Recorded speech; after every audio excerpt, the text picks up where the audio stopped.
이 시간에 우리들에게 주시는 하나님의 말씀은 누가복음 10장 29절에서 37절 말씀입니다. 누가복음 10장 29절에서 37절 말씀 함께 같이 합독하겠습니다. 그 사람이 자기를 옳게 보이려고 예수께 여짜오되 그러면 내 이웃이 누구이니까? 예수께서 대답하여 이르시되 어떤 사람이 예루살렘에서 여리고로 내려가다가 강도를 만나매 강도들이 그 옷을 벗기고 때려 거의 죽은 것을 버리고 갔더라. 마침 한 제사장이 그 길로 내려가다가 그를 보고 피하여 지나가고 또 이와 같이 한 레위인도 그곳에 이르러 그를 보고 피하여 지나가되 어떤 사마리아 사람은 여행하는 중 거기 이르러 그를 보고 불쌍히 여겨 가까이 가서 기름과 포도주를 그 상처에 붓고 싸매고 자기 짐승에 태워 주막으로 데리고 가서 돌보아 주니라. 그 이튿날 그가 주막 주인에게 데나리오 둘을 내어 주며 이르되 이 사람을 돌보아 주라. 비용이 더 들면 내가 돌아올 때에 갚으리라 하였으니 내 생각에는 이 세 사람 중에 누가 강도 맞는 자의 이웃이 되겠느냐? 이르되 자비를 베푼 자니이다. 예수께서 이르되 가서 너도 이와 같이 하라 하시니라. 아멘. 이 시간에는 너는 누구의 이웃이냐라는 제목으로 장태한 목사님 나오셔서 말씀을 선포하시겠습니다.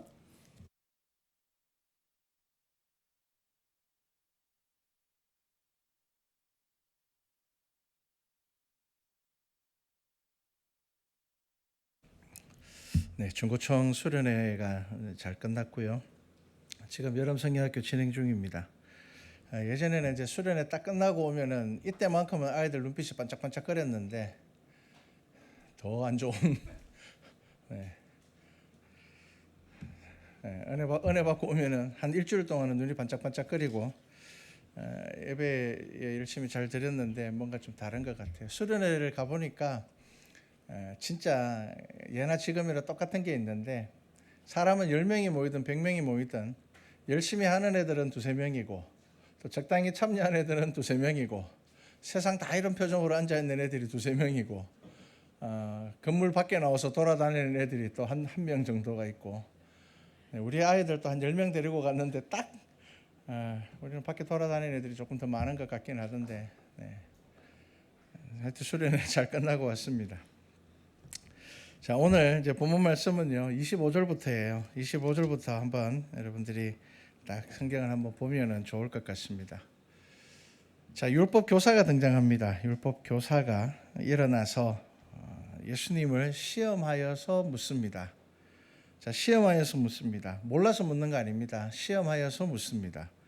시험하여서 묻는다고 이야기할 때는요 내가 원하는 답이 있다는 겁니다. 내가 원하는 답이 있고 상대방이 대답을 못하면 내가 이게 정답이다 이렇게 이야기해 주려고 하는 그런 마음이죠. 자, 그래서 질문을 합니다. 선생님, 내가 무엇을 하여야 영생을 얻으리이까? 자, 그런데 여러분 이 질문 어디서 본 것 같지 않습니까? 성경의 다른 부분에 또 있죠. 부자 청년이 예수님께 나와서 뭐라고 이야기를 합니까? 주님, 제가 뭘 해야 영생을 얻겠습니까? 자, 똑같은 질문을 했거든요. 근데 똑같은 질문을 했는데 예수님께서 다르게 대답을 하세요. 부자 청년에게는 뭐라고 이야기를 하셨습니까? 내 자산을 팔아서 가난한 자들에게 나누어 주고 너는 나를 따르라. 한마디로 이야기하면 제자가 되라. 우리는 이제 앞에 이야기에 자꾸 꽂히죠. 내 재산을 팔아서 다 나눠주고.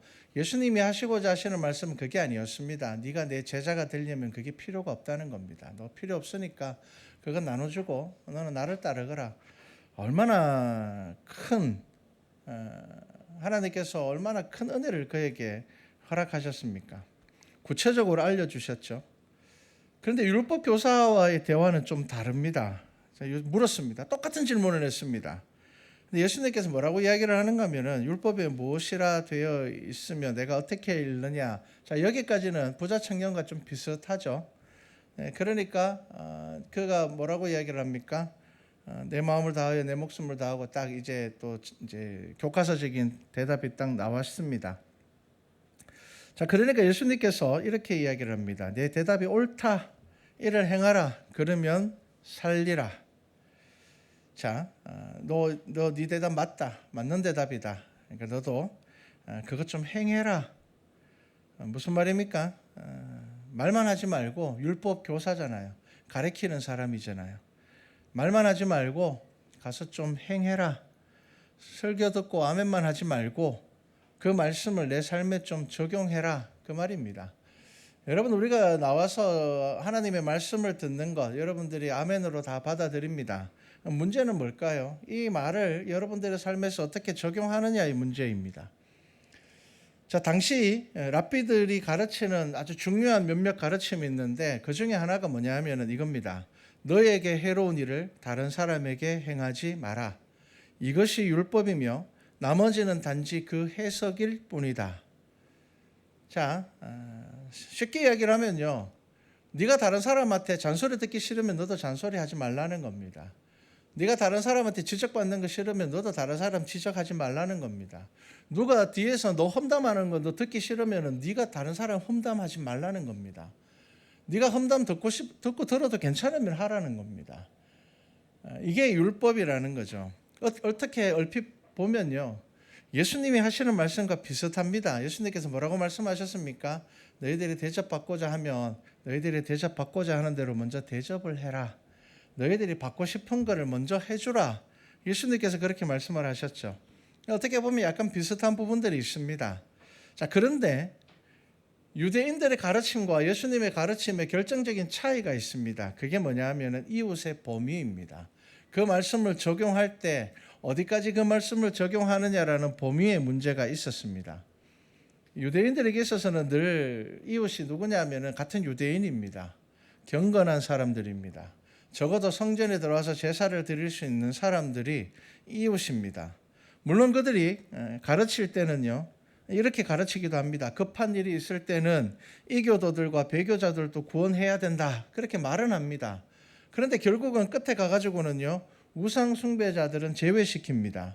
그런데 그 당시에 유대인 외에는 다 우상 숭배자들 아닙니까? 그 당시에는 무교라는 개념이 없습니다. 자기의 민족의 신을 섬겨야 되고 자기의 가문의 신을 섬겨야 됩니다. 자, 율법 교사가 던진 이 첫 번째 질문에 예수님께서는 너 율법에 뭐라고 기록되어 있더냐? 그래, 네가 대답 참 잘했네. 너도 가서 그렇게 지켜 행해라. 자, 여기까지가 딱 이제 대답이 끝났으면, 대화가 끝났으면 참 좋았을 텐데, 그런데 오늘 이제 우리가 읽은 본문의 대화들이 시작이 됩니다.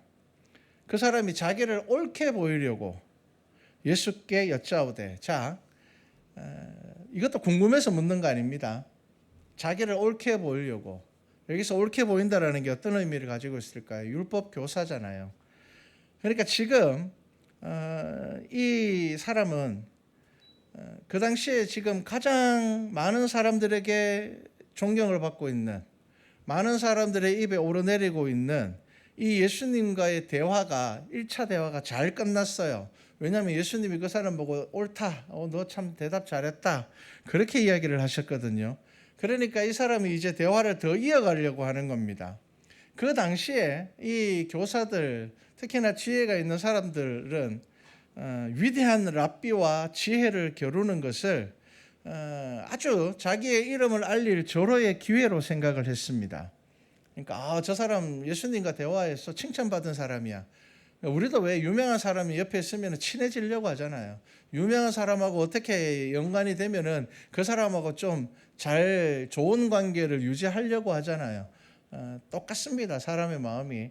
그러니까 지금 이 율법 교사가 당시 사람들에게 가장 많은 주목을 받고 있는 예수님과의 대화를 더 이어가려고, 자기를 더 드러내려고 두 번째 질문을 합니다. 그러면 내 이웃이 누구입니까? 자기를 옳게 보이려고 지금 한 질문입니다. 그게 많은 청중들이 있고 대부분 다 유대인들입니다. 궁금해서 묻는 것도 아닙니다. 자, 당시에 많은 율법학자들이 있었지만 유명해지는 것, 자기 이름을 알리는 것은 쉽지 않았습니다. 그런데 지금 이 율법학자에게 기회가 온 겁니다. 가장 유명한 예수님이 자기에게 옳다고 이야기를 해주셨습니다. 그래서 지금 이 대화를 이제 끌고 갑니다. 자기를 증명받으려고 하는 겁니다. 그런데 이제 그가 기대했던 대답은 뭐냐 하면은 자, 여기 있는 유대인들이 다 우리의 이웃이다, 뭐 이런 거겠죠. 근데 예수님은 자기를 시험하려고 하는, 그리고 자기를 옳다고 드러내려고 하는 그 율법 교사에게 그의 마음을 스스로 돌아보는 이제 예를 드십니다. 자, 어떤 이야기를 하셨는가 하면, 자, 어떤 사람이, 비유를 오늘 잘 보셔야 됩니다. 우리가 그냥 훅 지나가는 부분들이 많은데, 어떤 사람이 예루살렘에서 여리고로 내려가다입니다. 예루살렘에서 여리고로 내려가다가 강도를 만났습니다. 자, 이 표현은 뭐냐면요, 예루살렘에서 절기를 지키거나 안식일을 지키거나, 한마디로 오늘날 우리가 쉽게 이야기를 하면은 예배를 드리고 여리고로 내려가고 있는 사람이 어떻게 되었다고요? 강도를 만났습니다. 그런데 강도가 그 옷을 벗기고 때려 거의 죽은 것을 버리고 갔습니다. 자, 이 말은 무슨 말인가 하면요, 그 당시에 가장 비싼 물품이 뭐냐 하면 옷입니다. 옷. 그래서 예수님께서 십자가에 달리셨을 때도 겉옷을 나누려고 하잖아요. 제비 뽑아서. 그 당시에 개인이 소유할 수 있는 가장 비싼 사치품이 뭐냐 하면 옷입니다. 그래서 옷을 딱 보면은 그 사람의 신분이 나옵니다. 그 사람의 신분이 나오고, 그 사람이 유대인인지 아닌지도 나오고, 그 사람이 어떤 사람인지 그 옷이 그 사람을 드러냅니다. 자, 그런데 지금 이 사람은요, 옷을 뺏겼습니다. 한마디로 이야기를 하면은 알몸으로 죽을 만큼 거의 죽게 되어서 버려졌습니다. 자, 마침 한 제사장이 그 길로 내려가다가 그를 보고 피하여 지나가고, 그 다음 또 레위인 또 그곳에 이르러서 보고 피하여 지나갔습니다. 자, 예수님의 비유를 여러분들이 묵상하실 때 비유의 포인트가 어디 있느냐면 길게 이야기하는 게 예수님의 포인트입니다. 사마리아인에 대해서 이야기를 가장 오래 하시죠.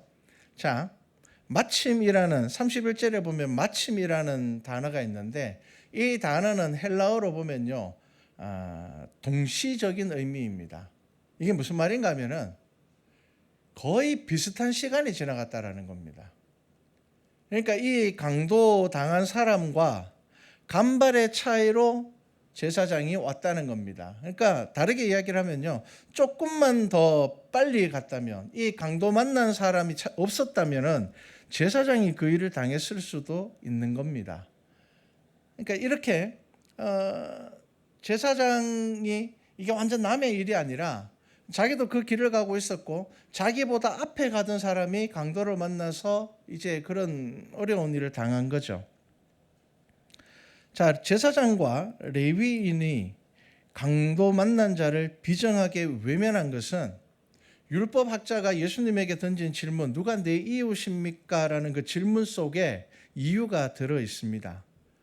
자, 그들이 그를 왜 피했다고요? 강도 만난 자는 그들의 이웃이 아니었습니다. 자, 왜 강도 만난 자가 그들의 이웃이 될 수 없었습니까? 옷을 빼앗겼기 때문에 누군지 알 수가 없다라는 겁니다.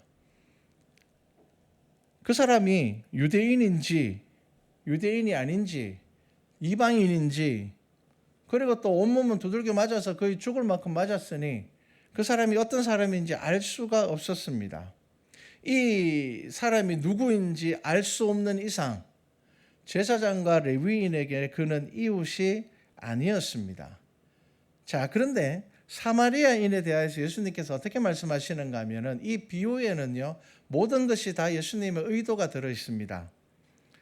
자, 33절 말씀을 보면 어떤 사마리아 사람은 여행하는 중입니다. 여행하는 중.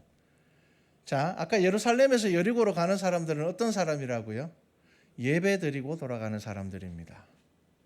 제사장과 레위인들은요, 구약 성경에 의하면 24반차를 따라서 쉽게 얘기하면 순서를 정해서 자기가 절기를 지키거나 성전에 봉사를 해야 되는 그때에 와서 예배 드리고 여리고로 돌아가는 길이었고요. 사마리아인은 여행하는 중이었습니다. 한마디로 이야기를 하면은, 제가 아까 시작할 때 수련회 이야기했잖아요. 막 수련회 은혜 막 받고 내려와 놓고는 강도 만난 자를 피해서 간 겁니다. 그렇게 이해하시면 편할 겁니다. 거룩하게 예배드리고 하나님의 말씀 앞에 섰다고 아멘으로 화답하고 그렇게 해놓고는 내려가는 길에 강도 만난 자를 보고 피해가 버린 겁니다. 그런데 사마리아 사람은요, 여행하는 중입니다. 이 사람은 지금 종교적인 예식과 상관이 없는 사람이고요. 그 당시에 사마리아인들은 유대인들에게 이방인 취급받았기 때문에 성전에 가서 예배도 못 드리는 사람들입니다.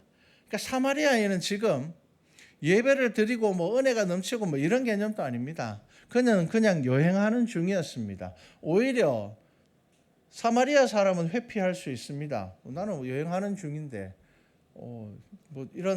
빨리 도망가야 되겠다.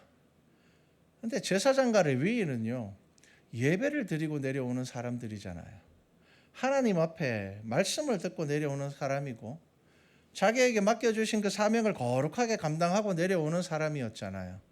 그런데 제사장과 레위인은 피하여 지나가 버렸고 사마리아 사람은 이를 어떻게 했다고요? 그를 보고 불쌍히 여겨, 긍휼입니다. 불쌍히 여겨 가까이 갔습니다.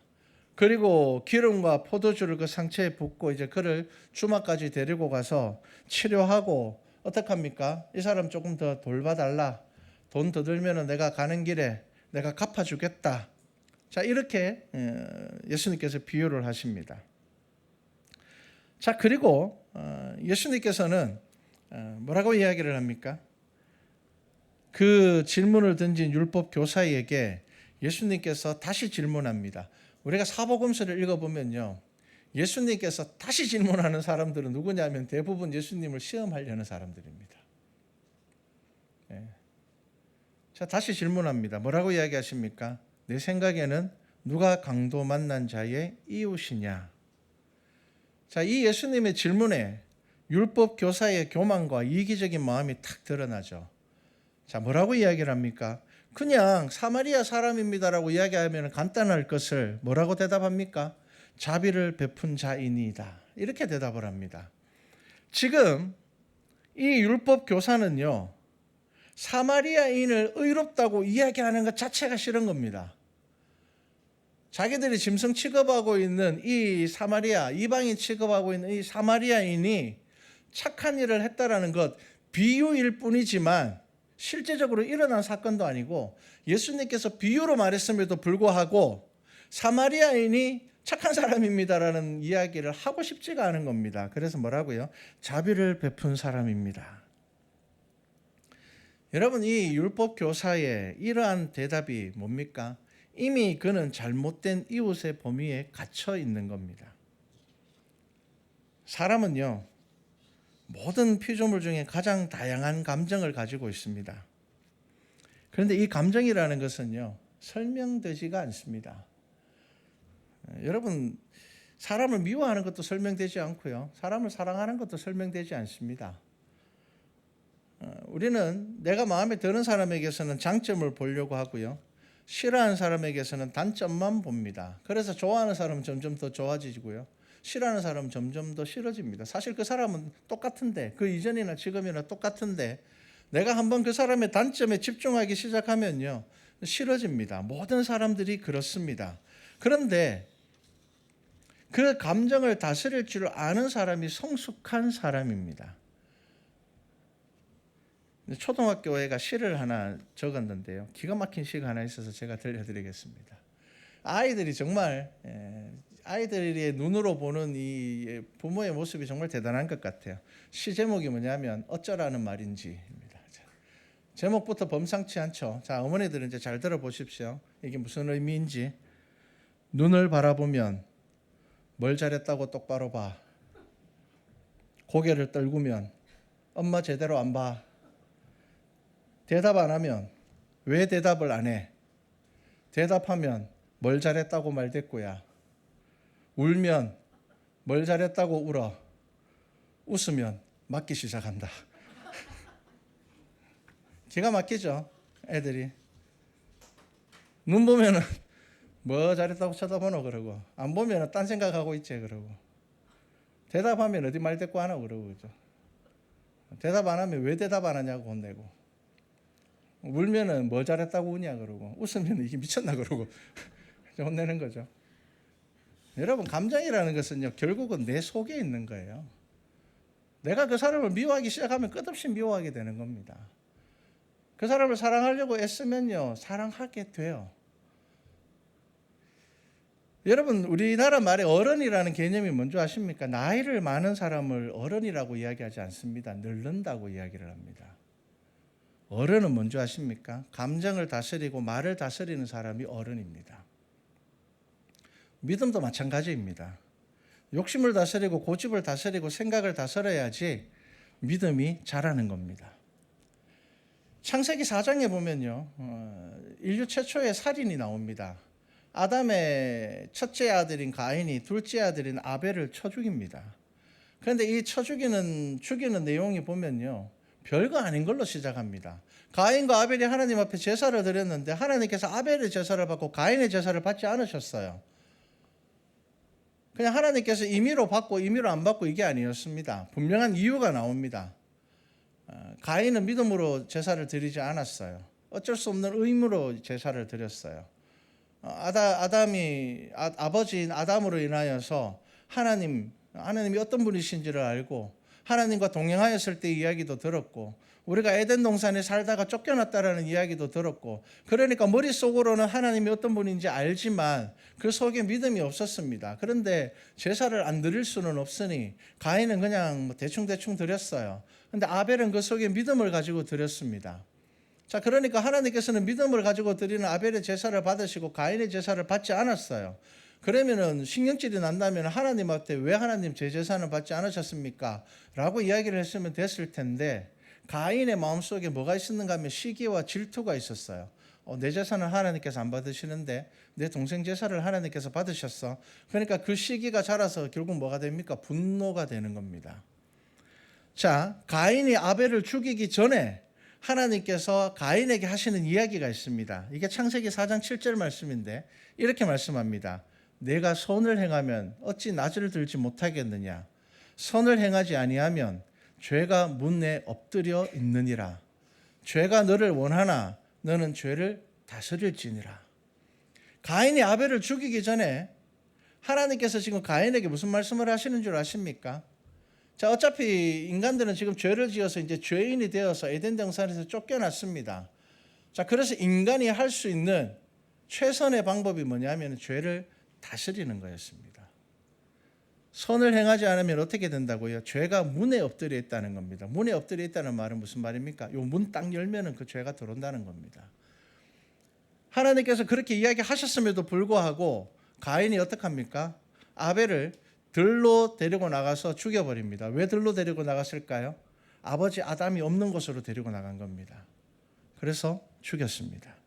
그래서 창세기 5장에 보면 아담의 족보가 나오거든요. 가인이 없습니다. 아벨은 죽었기 때문에 이름이 빠지는 게 당연하지만 가인은 없습니다. 살아있음에도 불구하고 그 이름이 없습니다. 여러분, 감정을 다스리지 못하면 죄를 다스리지 못하게 됩니다. 은혜를 잃어버립니다. 자, 예수님의 비유는 단순히 유대교적인 개념을 확대한 것이 아니라 뒤바꾸는 것이었습니다. 이게 바로 복음입니다. 지금 예수님께서 말씀하시는 이웃은 무엇입니까? 친밀함의 관계가 아닌 책임과 의무가 있다는 것을 말씀하시는 겁니다. 긍휼이 있어야지 내가 누군가의 이웃이 될 수 있다는 겁니다.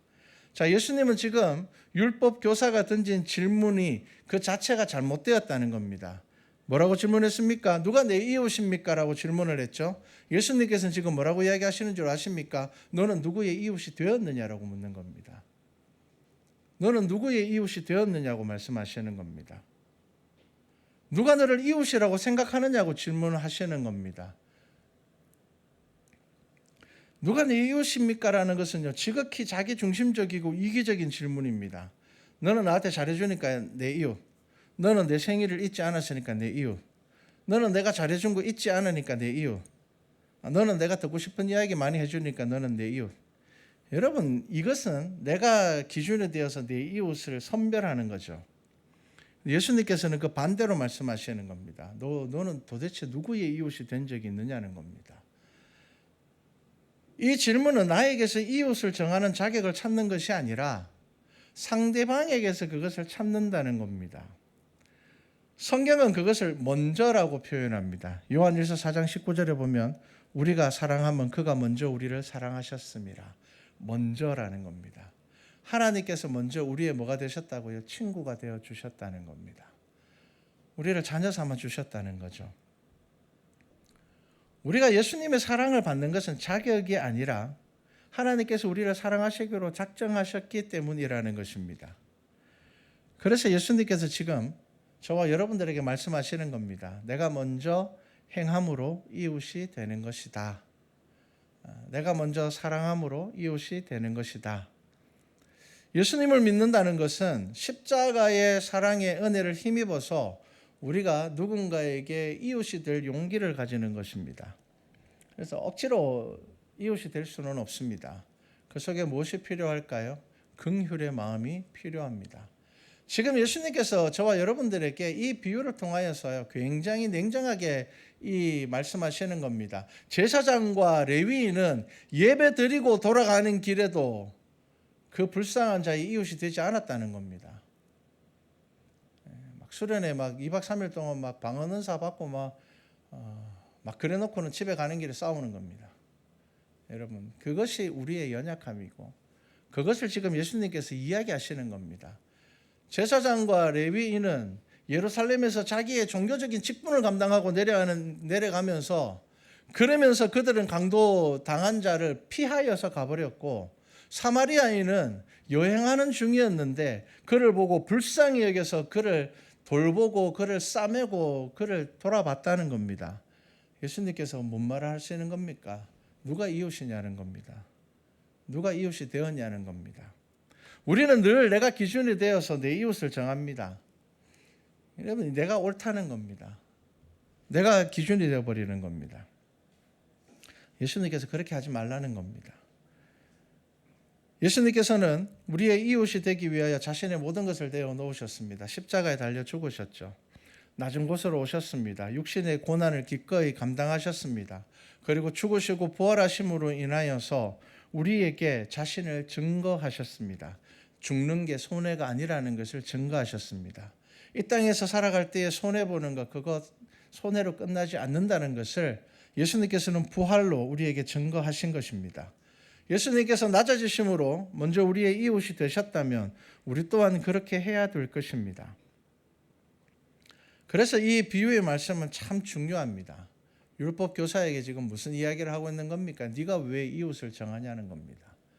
네가 누구에게 이웃이 되었는지 한번 돌아보라는 겁니다. 네가 지난 시간들을 돌아보면서 네가 누구를 먼저 사랑했는지를 돌아보라는 겁니다.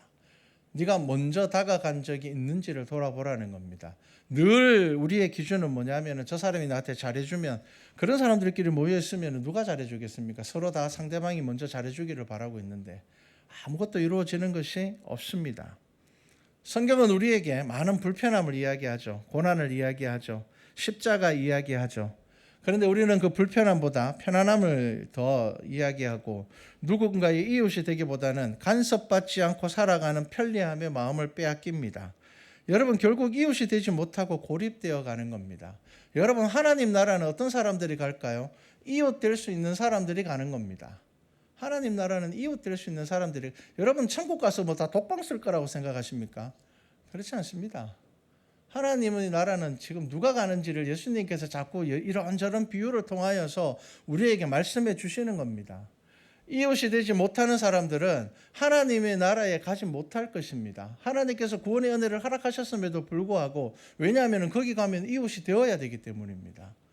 거기서는 그리스도의 이름으로 우리가 예수 그리스도와 함께 우리가 그곳에서 영원히 살아야 될 텐데, 여러분 이 땅에서 이렇게 짧게 살면서도 이웃이 되지 못하는데 우리가 영원히 살아가는 그곳에서 이웃 되지 못한다면 어떻게 우리가 하나님의 나라에 갈 수가 있겠습니까?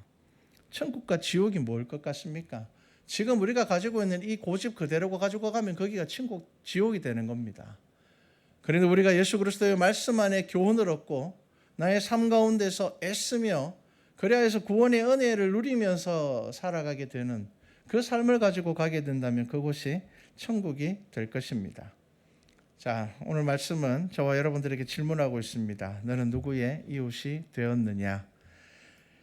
이웃이 된다는 거 참 힘든 일입니다. 맞습니다. 참 힘듭니다. 저도 참 힘듭니다. 근데 내 이웃을 내가 정하는 것은 참 쉽습니다. 그런데 내가 누군가의 이웃 되는 건 참 어렵습니다. 근데 예수님은 저와 여러분들에게 이웃이 되어가고 있느냐라고 묻습니다. 여러분, 우리가 늘 잘하는 말 있잖아요. 너 하는 거 보고 여러분, 예수님께서 우리에게 너 하는 거 보고 이러면 우리 아무도 천국 못 갑니다. 너 하는 거 보고 내가 천국 데리고 가든지 할게 못 갑니다. 기억하십시오. 예수님께서는 우리에게 이웃을 자격을 정하지 말고 이웃이 필요한 자에게 이웃이 되는 것이 그게 중요하다 말씀하시는 것입니다. 이웃이 된다는 것은 자격을 정하고 감정을 정하는 것이 아니라 내가 필요한 사람에게 기꺼이 긍휼을 베푸는 것입니다. 오늘 말씀을 기억하십시오. 한 주 시작합니다. 가서 너도 이와 같이 하라입니다. 여러분, 이와 같이 하라입니다. 예배 실컷 드리고 은혜 없는 삶을 살지 말고 긍휼의 마음을 가지고 하나님의 말씀 실컷 듣고 예배 마치고 나가면서 다 잊어먹고 나가지 마시고 여러분들 마음속에 그리스도의 십자가의 사랑을 가지고 한 주간 믿음으로 달려갈 수 있는 우리 모든 성도 되기를 주님의 이름으로 축복합니다. 기도드리겠습니다. 사랑의 하나님, 우리에게 묻습니다. 누가 네 이웃이냐? 그것보다 훨씬 더 중요한 것은 너는 누구의 이웃이 되었느냐입니다. 이웃이 되는 사람이 하나님의 나라에 합당한 사람 될 것입니다. 이 비유는 영생에 대한 질문에서 시작한 것입니다. 우리가 그것을 잊으면 안 됩니다. 어떤 사람이 영생을 얻습니까? 누군가의 이웃이 될 수 있는 사람입니다. 이 말씀 마음에 품고 한 주간 나아갈 수 있도록 은혜 허락하여 주시옵소서. 감사드립니다. 예수님의 이름으로 기도드렸습니다. 아멘.